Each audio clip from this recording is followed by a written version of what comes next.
तुलसी जो मैया है, तुलसी मैया, ये श्री कृष्ण जब अपने लोक में थे तो एक गोपी थी वहां पे, और एक बार भगवान श्री कृष्ण की गोद में बैठ गई जाकर। राजा जी को इतना क्रोध आया कि राजा जी ने श्राप दिया कि तुम भूलोक में जाकर विचरण करोगी। बेचारी यहां पे आई।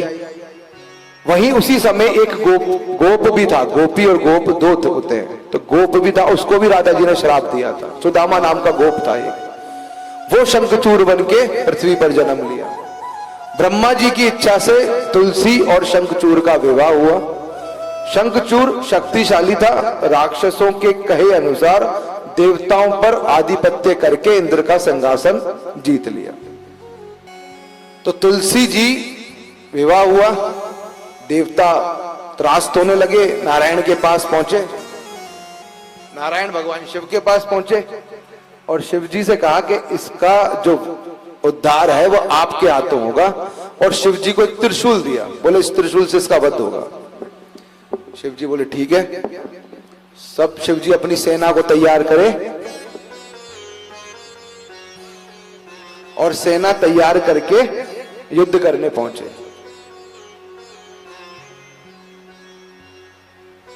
100 वर्ष तक युद्ध करते रहे, पर वो चरणचूर जो शंखचूर जो था वो मरा ही नहीं। शिव जी थक गए। थक कर जब बैठे तो नारायण को याद किया।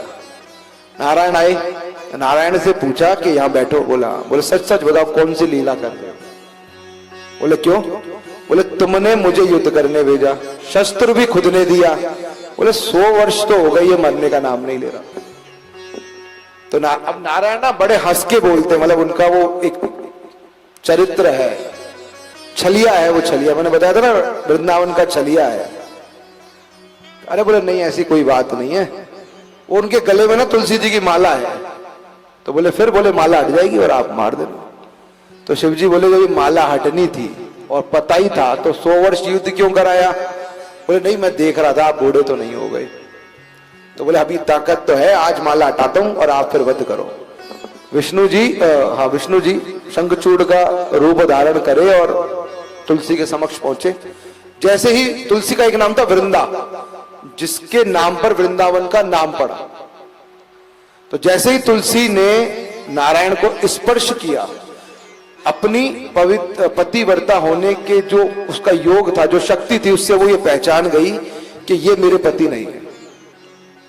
और वृंदा ने नारायण को श्राप दिया कि मैं तुमको श्राप देती हूं, तुम इसी क्षण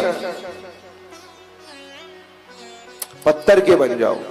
तो जो शालिग्राम जी जिनकी हम पूजा करते हैं, वो शालिग्राम जी भगवान श्री हरि के ही एक रूप में पूजित हैं।